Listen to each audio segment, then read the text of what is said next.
Let's take a look how to do this quotient product rule problem in section 3.4. This problem would be actually sort of annoying to try to simplify if you don't do the wise thing first. The wise thing is we should always simplify expressions algebraically before we take the derivative. So in this problem, I noticed that denominator was a difference of 2 cubes.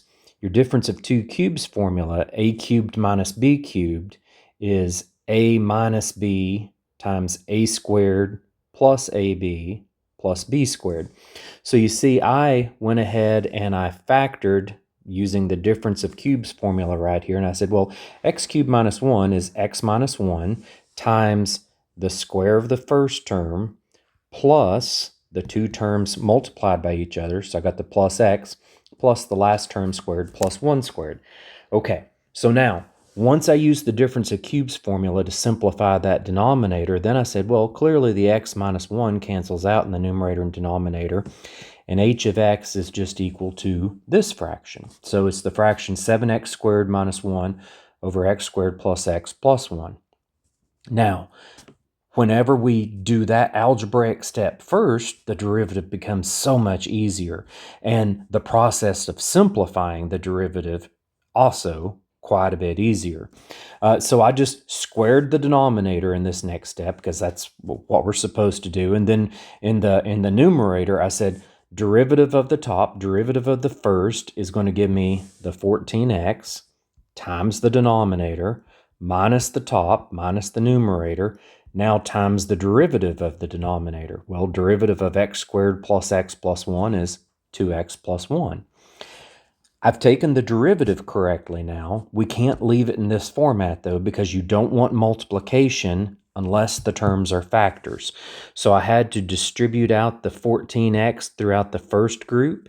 I had to FOIL out the second group here.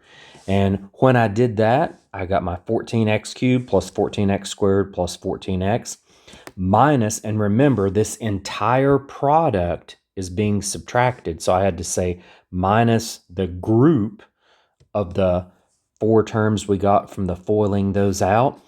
After I did that, I gathered like terms. I said, well, 14x cubed minus 14x cubed cancels out. We have a positive 14x squared minus a positive 7x squared. That gave me 7x squared. Then I had positive 14x minus a negative 2x. So that gave me plus 2x. 14x plus 2x is plus 16x. And then finally, we had minus a negative 1 for plus 1. Final correct answer we have here. And you'll notice that's the answer that MyLab was wanting too. Now, if you'd have left the problem in the original format, it would have been a lot longer, and once you took the derivative, it would have been a lot more difficult to simplify down. So the moral of the story to problems like this is to make sure you simplify algebraically first whenever you can. Makes the problem so much easier.